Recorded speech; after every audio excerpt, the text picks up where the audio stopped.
advantage of the opportunity. But right now is about right now. The Plan B, Ohio State Buckeyes! Give everything you got in your heart to this place. Welcome back to Rushing the Field, presented by Xfinity. He's Joshua Perry. I'm Nicole Auerbach. This is the Saturday Night Instant Reaction Show. Joshua, we will get to the games that are in progress as we're recording this a little bit later to buy ourselves some time. But we have to start with the big story of the day. Clemson picks up their second loss of the season. It's week 3. And Georgia Tech gets a huge, huge win over the Tigers.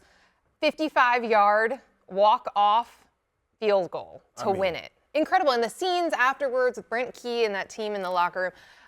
Let's talk about both sides of this. You want to start with Georgia Tech? I think we should start with the winners. So you mentioned the walk-off, and I think that's the encapsulation of the game for me, because that was a perfectly executed sequence from the letting the clock wind down to a spot where you were comfortable, getting the offense off and the field goal team on there, and then ultimately getting the kick. So it was like a fire drill, Yes. but it was so prepared. They had plenty of time by the time they got set. It was coordinated perfectly. And by the way, the 2-point conversion that set them up to be able to kick a field goal and win, I thought was really big there. All that to say, from the beginning of the game, they were focused, they were engaged, they looked like the team that wanted to win, they played tough, they played physical. That to me is like player buy-in and leadership. It's coaching. Yeah. It's Brent Key, and he's a very good football coach. And now we're looking at a team that's like, whatever you want is in front of you. So this was a team that we have seen take steps, right? And over the last few, they had that crazy million overtime game against Georgia last year. They now have a 7-1 record against ranked ACC teams, which is really impressive. Insane. During Brent Key's period of time. But it's the identity, right? Yes. They've been very tough, very physical since he got there. Nothing's performative. It's just it's for real. Haynes King missed a game because he gets banged up because he has no regard for his physical, his body, his limbs, whatever. So he comes back and he epitomizes exactly what they are. Right. And we just saw the way that he was gutting out for yards. Meanwhile, Clemson couldn't run the ball with anyone that wasn't Cade Klubnik, and it doesn't look super comfortable when Cade Klubnik runs. That's a problem. The defense was really struggling, I think, with what Georgia Tech was doing offensively, 358 yards of offense. It felt surprising because Clemson's defensive front is supposed to be elite. These are NFL guys, right? So what's happening here? It is the whole thing is intriguing when it comes to Clemson. So you asked about their defense. I can't tell you. I'd have to watch the tape a little bit deeper to understand. But everything feels much harder than it should be. And the pieces are not adding up to what they should. This should be an elite defense. Yes. We talked about it in the preseason. They have a ton of talent. So much. On both sides of the ball, So much. too. Well, getting to the offense. If you would have told me in the preseason that Haynes King would throw for more yards than Cade Klubnik in this game, more efficiently, I'd have been like, you're a liar. That's dumb. But that's what happened here. If you would have told me in the preseason that Cade Klubnik was going to be the guy that would lead the team, essentially, lead the team in rushing, if you're Clemson, it's like, no. And he didn't, but he was second. It was close. It was very tied for a close. while. And that's not really his game. No. That's not what he does. It feels like bizarro world. Everything's kind of backwards for him. Yeah, so they were without 3 starters, including their top wide receiver. That is a factor for sure. But these are Clemson problems that we've seen for years, right? Fixing the offense. They haven't had a great offense since Trevor Lawrence was there. They used to have receivers who could just go up and get 50-50 balls. They had Brent Venables calling the defense.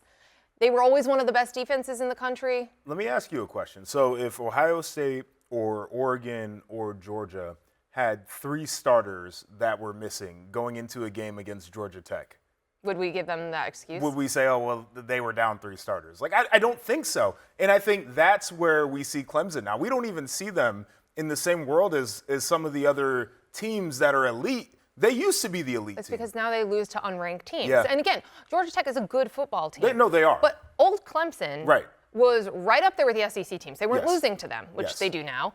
And they would take care of a good ACC team. It wouldn't be close. And now when you look at it, first of all, let's look at Clemson's path forward. You've got to win out. Very narrow path. Very narrow. You've got to win out, and you're probably going to need some help. there's not a lot in the performances that we've seen between the LSU game and this game and Troy that leads you to believe they can win out. Meanwhile, the flip side of this is Georgia Tech. I think they're going to be favored in every game until the finale when they play Georgia. They're going to have a really good chance to get to the ACC championship game, playoff picture. Like, we're going to be talking about Georgia Tech now, which is huge. It's huge for their program. It's huge for everything that they're building and what they want to do. But it's wild how just like one game flips so much of that on its head. There's one thing for me with this Georgia Tech team that throws a wrench into all of that, and it's quarterback. If he stays healthy. Banged up all week. Yeah. I mean, you know, this dude is literally dragging himself to game day and saying, I'm going to do it. I'm going to go out there for the team, as you said, throwing his body on the line. And you ask the question, how many times will you be able to will yourself and will your team into victory like that? I think we're going to have that conversation about John Mateer multiple times with Oklahoma as well. But he takes a ton of unnecessary hits. Yes. Yeah. But these are how these guys are wired. Let's talk about the other big game from earlier in the day. Probably the best game of the year so far. I would say. And we're saying that we're recording this like during Texas A&M Notre Dame, which has been really good so far. So it's possible this gets topped. Yeah. But Georgia and Tennessee, so much offense, so much scoring. Tennessee had multiple leads. We watched Georgia claw their way back, and a missed field goal at the end of regulation for Tennessee sends us to overtime, which is where Georgia wins. Where do you want to start on this one? I think we should start with the Georgia side of this one. Okay. So for me, the question that we had both asked about Georgia is, would you have the offense? Like, could you be explosive enough, big enough offensively? And it still felt a little bit weird at times watching that offense. And then you look at the stat sheet, and they've got really 500 yards of offense. And Gunnar Stockton played a really good game, protected the football for the most part. He had the fumble there, but didn't throw an interception. Going on the road in like his first big test. To tie it up with 2.5 minutes left in regulation, great throw. Huge. They had to get the 2-point conversion. Had to. I thought that was impressive, right? Because you think about where we were on Georgia last year. You had Carson Beck, who was inconsistent and throwing a lot of interceptions, and then you had a bunch of receivers who couldn't catch the ball. At all. So it was just weird to see a Georgia team like this. Yes. Still not entirely sure what the ceiling is, but there is a toughness in this team that leads me to say, like, they're still the team to beat in the SEC. Yeah. Because, like, it was ripe for Tennessee. Joey Aguilar played great. No, he did.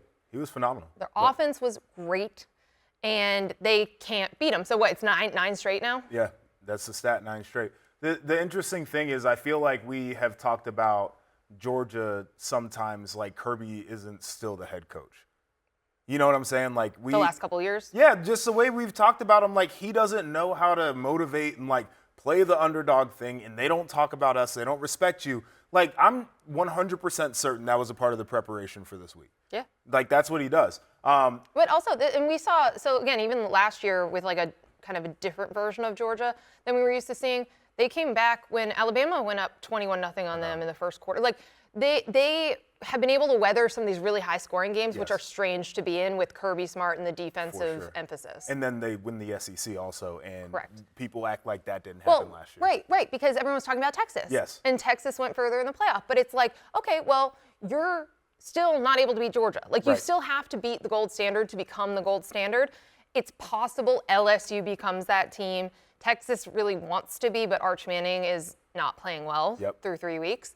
But so you have to go with Georgia, I think. And to me, that's the only answer as of right now. And this proves it early on, going into that environment, getting down the game, being able to fight Multiple back. times, yeah. And I think there is a flip side here where maybe there's a few questions about Georgia's defense. I think watching Tennessee go out there and do what they did early in that game, and then even in the second half being able to move the ball after both the teams made adjustments, like that's a good football team as well. I agree. I validated a lot of, hey, like, is Tennessee for real? And how good can Joey Aguilar be? It also, again, it was an excruciating loss for Tennessee. And they've had some over the years. But you're still, again, we've been talking about this each week. There was a quarterback trade, right? And you're still feeling great. Nico Iamaleava is facing a season where he may not win a game. And Joey Aguilar's been a lot better than I think people thought as a passer. Yeah, I think part of it was when he got there, you know, how he had to pick up this offense. Well, in his past, right? Yes, like he wasn't the highly touted guy like Nico was. No, not at all. But I mean, I think if you watch him at App State, you're like, okay, this guy's got a little bit of skill. Yeah. But the other part about it too is like, the Josh Heupel offense asks quarterbacks to do a lot of there's a lot of strain on the quarterback position there. You got to be able to get the ball around. Yeah, absolutely. So again, 44-41 final, big win for Georgia. Game of the year so far. Can't wait for people to top it. It's going to be awesome. But finally getting some answers in the SEC, some pecking order answers as they finally have played each other. So another really interesting result this week that I think we need to stop and pause is what Alabama did to Wisconsin. Yep. Coming into this, and I feel like I think we talked about it, but I definitely said it to our colleagues here at NBC that, it was this backs against the wall weekend, right? Where everyone had a sense of urgency. We saw Clemson did not perform the way that they needed to when their back was against the wall.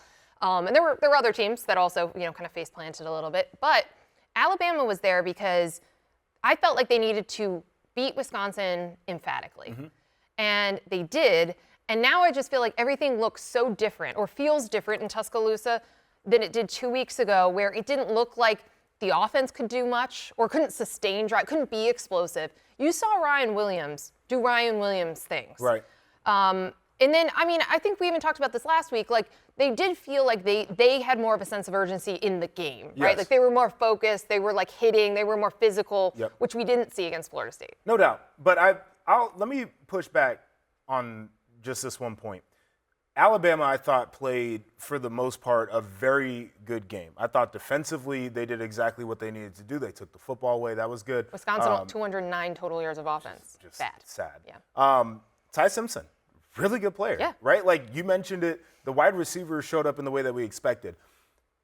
They don't run the football. And what was interesting about it for me was Wisconsin was kind of smacking them on the line of scrimmage early. And they were basically, we can out-athlete them, and that's what we're going to do. And great teams find the way that they're going to win, and that's – but, there's still this part of me where it's what would Saban have just said? I'm going to run it for the sake of running it. Or to get better at it. Yeah, I want to push you around or whatever the case is. So, that's the one thing that I think I'm still waiting on is how complete is this offense going to be? No, it's a fair point. But they're way more engaged than what we saw in week one, and I think that's the big takeaway that everybody should have. Yeah, the season was not over. No. It was absolutely not over. To your point, only 22 rush attempts for 72 yards, so it's 3.3. That's going to be something to watch because they're not going to be able to just kind of throw it wherever and either scheme these guys open or have these receivers get open the way that they were against Wisconsin. That was a 38-14 final. Let's hit on a couple other teams and a couple interesting storylines. So we were very closely watching Ohio State against Ohio. This is a team that knocked off West Virginia last week. They played Rutgers close.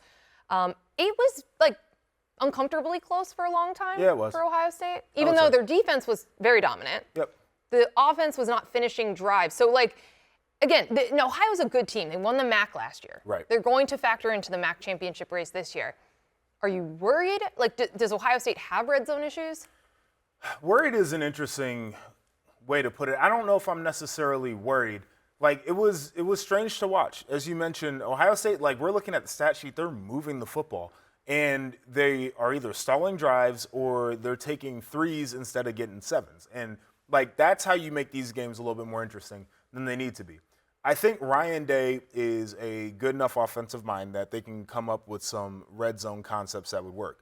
The issue is Brian Hartline being a newer coordinator, his play calling rhythm, his paradigm, how he sees it, that's where I think they're going to have to put in a little bit more work here. Red zone is particularly difficult because the field shrinks. Yes. So all the safeties are close to the line of scrimmage. You just can't do as much stuff, try to take the top off the defense. That'll be my one question for them is can they get creative enough down there in the red zone? And one good thing also, a couple highlight reel-worthy moments for Jeremiah Smith. Listen, when you got 4, throw it to 4, things feel good. Yes, agreed. Let's go to Miami. USF, we talked this game up, although I think that we both felt like Miami was going to win comfortably, which they did, 49-12. Can I say this real quick? There's nothing like being Miami and all you're hearing about is about USF all week. I'm smacking these dudes. And that's the thing. They were not going to sneak up on anybody anymore. They kind of did, even though they crushed Boise State. Kind of forgot about it, and then what they did last week. The thing that's more interesting, I think, is the way that Miami won the game and also kept throwing. They did not take their foot off the gas pedal. And I think that they're trying to make a point. They're trying to be one of the best teams in the country. No doubt. And we saw what they did in Notre Dame.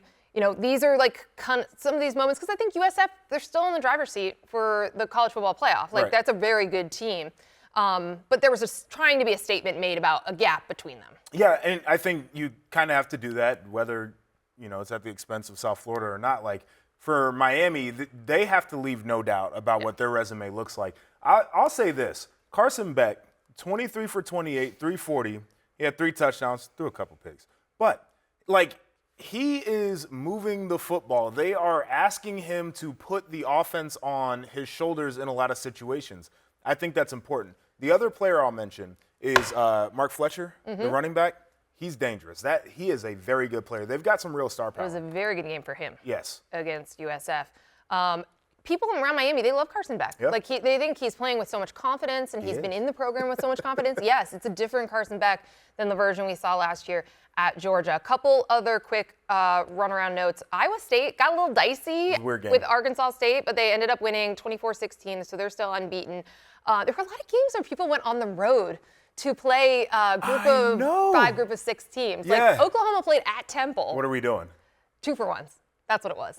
I'm never doing it. Or just like a fill. Like, it's like SMU needed a spot, so Missouri State. Imagine the University of Michigan playing at Central Michigan. Well, they would never do that. Exactly. This is actually, it's funny you talk about USF, because they've been trying to get like Florida and those schools to play them 2-for-1s, and they're like, we don't want to do that. I'm never doing that. I know. But like a brand like Oklahoma going to play at Temple. You would have thought that there would have been more fans in the stands for that game as well. There really were not. It was also not very close. Okay, I want to get your thoughts on Bryce Underwood. So he's really good. He's really good. Okay, so Michigan's playing Central Michigan. It felt like there were a couple things that they were trying to do. So first of all, this is the first game of 2 without Sharon Moore. Yes. Which, you know, I don't know how much we're going to see an impact. Like, he's obviously going to be able to do stuff with the team during the week. I think next week when Michigan plays Nebraska, that absence could be larger. For sure. It felt like they were trying to be like, okay, we can throw. We can open up this offense for Bryce Underwood. Because, again, the narrative after Oklahoma was very much like, oh, my God, they're scared to try to throw the ball. They don't trust the receivers. Maybe they don't trust Bryce Underwood yet. That felt like a pretty clear point. And then I know you really liked just that he was running a lot. So I don't think they trust the receivers. And this was one of those where, like, their guys are literally just better than the other guys. And so you try to get right. But, like, I was watching tape with a former Michigan player who we both know very well. And he was basically pointing out every missed assignment that a number of their wide receivers have. And I think it's a real problem. There's like a trust issue with that room. When they get these opportunities to maybe put some stuff on tape, they have to. But I don't know in a big game if they trust it. What I do think translates in a big game is what we saw out of Bryce Underwood. There were called runs, but he also said 1, 2 in his progression and then pulled the ball down and ran. That is important because now as a defense, I have to create a rush plan. That's hard. I have to make sure that my coverage maybe isn't man-to-man so we can have eyes on the quarterback. It limits us. Yeah, and we've been saying that the whole time about just like what an incredible athlete he is. And it's all of this. It's the whole package. Okay, let's do our helmet stickers here because I want to save some time to talk about games that are in progress in the primetime window. Why don't you go first? All right, so I'm going Gunnar Stockton, and we mentioned it when we were talking about the Georgia-Tennessee game. He played very well. This was a big test going on the road for him. They got down in the game. He had a turnover, had to come back. 23 for 31, 304 with 2 touchdowns. It's impressive, and I think there's still a lot of his game that needs to be worked on. But if you can lead your team in that regard and still not even be like a complete product, sky is the limit for a guy like that because he's got it mentally. I'm giving my helmet sticker to Brent Key. I mean, these were the 2 big stories of the day, right? But Brent Key is a guy, he got the job because he was the interim. Yep. And they played so hard for him and so well for him that he gets the job. Not like the biggest name, not the biggest hire. And then they go 7-6, 7-6. There are moments where you're like, okay, this is coming together. We see the identity. We see the vision here. And then now you're 3-0. You have a win over Clemson. You are on the map. The schedule looks great for you. You've even got some wiggle room, I think, in terms of like a college football playoff at-large resume. Yeah, I think so too. And this is the person that you want to run this program. I would encourage everyone to watch the post-game locker room scene because I think it was a really cool message. The message was, you made our next game a big game because of what you did. It's big because you made it big. It's big because you made it big. That, to me, a coach saying that to a locker room is everything because they put the work in and they did what they had to do. Like, it was the perfect message. Yeah. And you could just see how much they feed off of Brent Key as well. Yes. Here is the part of the show where we maybe look very stupid by the time you're listening to this, because we are going to talk about games that are still in progress. Yes. And there are some games that are close, right? So as we are recording this, we're late in the third quarter. Notre Dame is leading Texas A&M 31-28. This game has been way more high scoring than I think we anticipated, with the two defensive coordinators elevated to head coaches and the defensive-minded guys. Give me some takeaways from what we've seen so far. I mean, I think people are probably not loving my guy Chris Ash right now for Notre Dame. I would not Twitter search his name. No. I mean, it is wild seeing that they hadn't, in the first half, they hadn't gotten very much pressure, and there were so many explosive plays. And when I played for him, we did not really do the explosives. And we might not have gotten a ton of negative plays, but we got enough. And they're just, that's the thing that has to be different for Right, and that's what, and we talked about it so much in our pregame and halftime, but when I was with Mike Elko last week, that was what he was talking about, that their offense needed to be more explosive. He believes that Marcel Reed can be a really good passer, which we've seen, but also that they went into the portal to get guys like Mario Craver to be explosive. It's already making, it's paying off because they're already, in the top 30 in explosive play rate. Sure. Last year, they were in the bottom third of FBS. But that wasn't a secret, that's what they've been trying to do. And that was going to be the challenge for Notre Dame's secondary. And also bringing Chris Ash was supposed to create more zone concepts and ideas when you do have athletes like that. Right, so you can keep the cap on the defense. So they're not just running right by you. Correct. And so that's kind of the paradox in what we're seeing here. I think it's a little bit unfortunate. I will say both of the quarterbacks I like. I think both of them are very good players. I like their careers can be whatever they want them to be. Yeah, and Notre Dame, blocked a kick, Yes. got to 7. They did the things that we're used to Notre seeing Dame. from Notre Dame. Yes. So, and also Jeremiah Love touching the ball. yeah, that was apparent. First handoff. First thing was yes, we're going to give the ball to Jeremiah Love this game. Good decision. Yes. Okay, so we will wrap up our conversation on this game in our midweek pod. Yes, we will do the same for LSU Florida, although as we are recording at the start of the fourth quarter, LSU is up 20-10. This is a pretty evenly matched game, but LSU has started to pull away a little bit. Yep. Turnovers, to me, I feel like is going to be the story. DJ Lagway just wants to throw it to the other team. He does, yes. And part of the problem is and this is what you can't do if he didn't turn the football. He's outplaying Garrett Nussmeier, but he's turning it over. 3 interceptions now. And that's the wild part. Nuss does not really look that good, but here we are. So we've made this point, and we'll continue to do it. We overreacted a lot to LSU's win over Clemson because we were like, oh, wow, Clemson couldn't run the ball on them. Clemson couldn't do anything. Clemson's offense has issues. They can't run the ball on anybody. Nope. So do we need to recalibrate a little bit on LSU? Yeah, you say yes. I've been saying yes since. Well, yeah, we'll do that in the coming weeks as well. Yes, we will.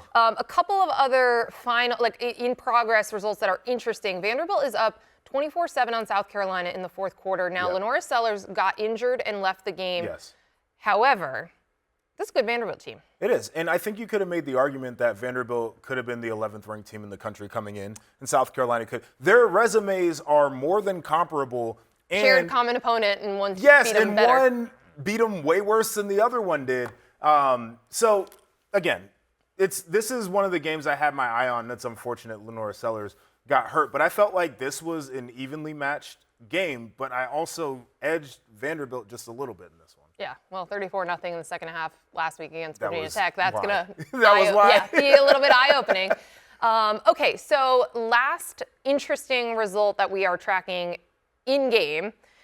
They've been leading pretty much the entire game. Actually, yes, the entire game was 14-0 after the first quarter. Tulane is crushing Duke right now. Are. It's 31-16. We're still in the third quarter, but this is maybe the best win, or if it holds, against a really quality opponent, because we think Duke is solid. Yes. For Tulane, it's not fluky. So let me ask you this question. So Tulane's got the win over Northwestern, who's not a very good power but very forward team, lopsided. right? They'll get this one potentially against Duke. And then they play Ole Miss, who I don't think is actually that good. So if they beat Ole Miss, are they now in the driver's seat for the group of 6 rather than? The winner of the American is, for sure, because Tulane and USF would not meet until the championship game. But yeah, like that would be a hell of a resume. It would. By the way, Jake Retzlaff is at 175 pass yards, over 100 on the ground himself, 4 touchdowns, rushing touchdowns. Boy, I mean, insane. He's just balling. We will wrap up our conversation on the late night games in the midweek pod as well. We'll see you then. That's Rushing the Field, presented by Xfinity.